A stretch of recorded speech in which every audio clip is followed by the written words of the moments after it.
Halo Sobat ASN, selamat datang di channel YouTube Fungsional Indonesia.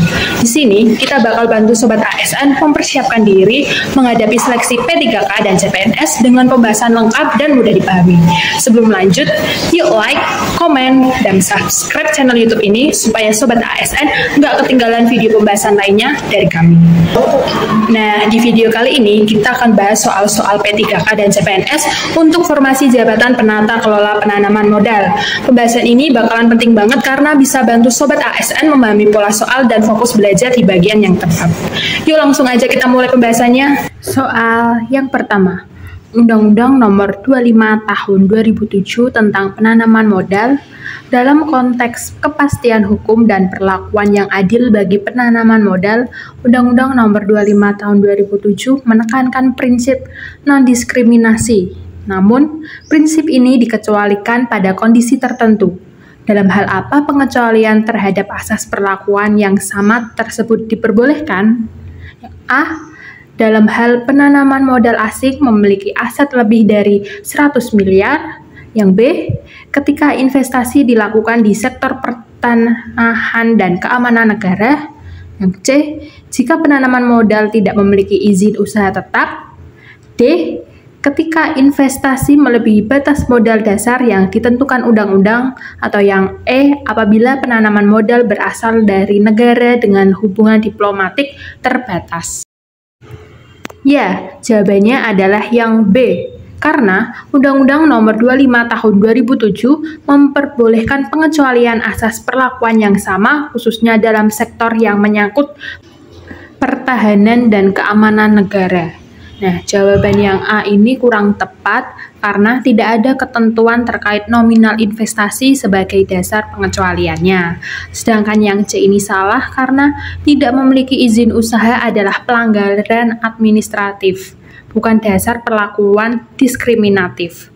Sedangkan D salah karena besarnya modal bukan dasar pengecualian perlakuan yang sama. Sedangkan yang E ini kurang tepat karena hubungan diplomatik mempengaruhi perjanjian internasional, tapi bukan langsung terkait asas ini. Soal yang kedua, Undang-Undang Nomor 30 Tahun 2014 tentang administrasi pemerintahan dalam pelaksanaan diskresi oleh pejabat pemerintahan, mana dari pernyataan berikut yang paling memenuhi syarat diskresi menurut Undang-Undang Nomor 30 Tahun 2014? A. Keputusan diambil untuk mempercepat pelayanan publik demi kepentingan pribadi pejabat. B. Dilakukan ketika peraturan perundang-undangan tidak mengatur dan ada kebutuhan mendesak. Yang C. Ketika ada tekanan dari atasan yang lebih tinggi untuk segera membuat keputusan. Atau yang D.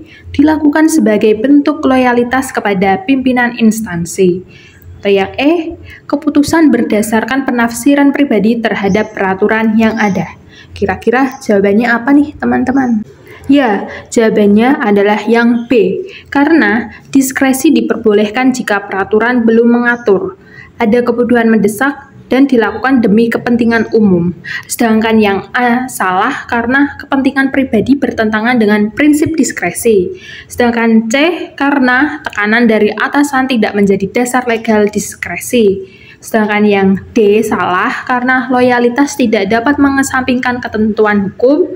Yang E ini juga salah karena diskresi bukan penafsiran pribadi atau harus tetap berdasarkan dengan hukum ya teman. Soal nomor 3, Undang-Undang Nomor 5 Tahun 2014 tentang ASN, salah satu tujuan reformasi ASN menurut Undang-Undang Nomor 5 Tahun 2014 adalah terwujudnya ASN yang profesional.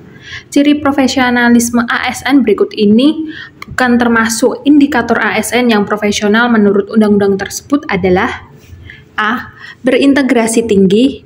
B. Netral dalam politik. C. Memiliki keterampilan teknis dan manajerial. Yang D. Loyal terhadap partai politik yang berkuasa. Atau yang E. Memberikan pelayanan publik secara adil dan tidak diskriminatif. Jawabannya adalah yang D.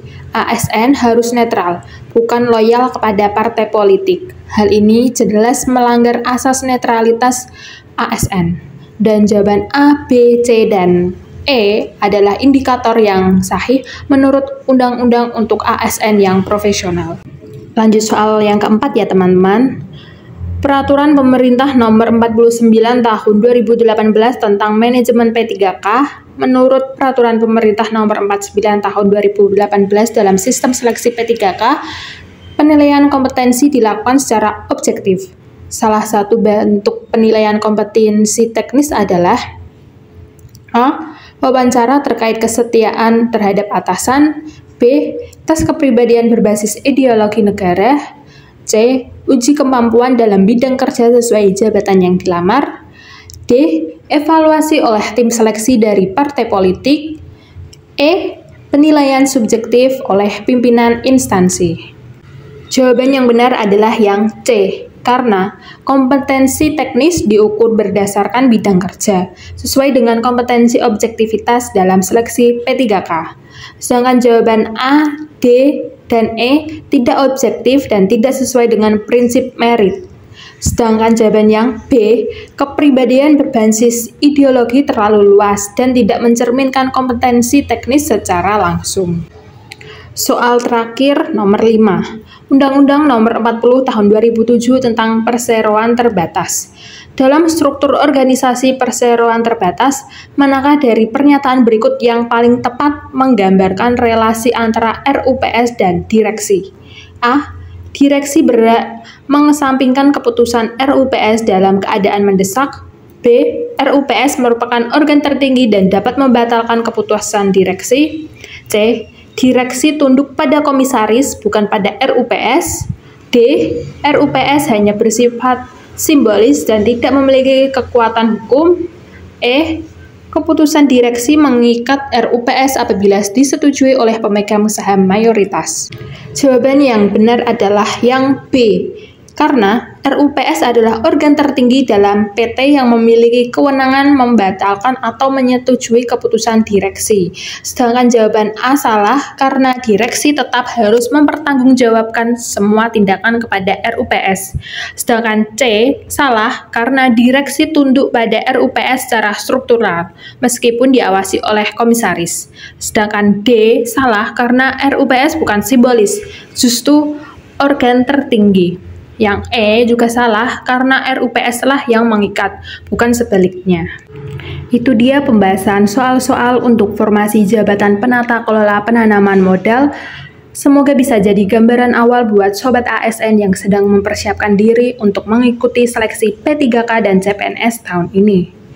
Kalau Sobat ASN ingin akses ke materi yang lebih lengkap seperti kisi-kisi, soal-soal latihan terbaru, kunci jawaban, dan pembahasan detail, langsung aja berlangganan akun premium di website kami di fungsional.id. Di sana, semua sudah disusun sistematis dan mudah dipahami. Dan juga bisa jadi bekal terbaik kamu buat lolos seleksi P3K dan CPNS tahun ini. Sampai jumpa di video selanjutnya, tetap semangat belajar dan wujudkan impianmu jadi ASN.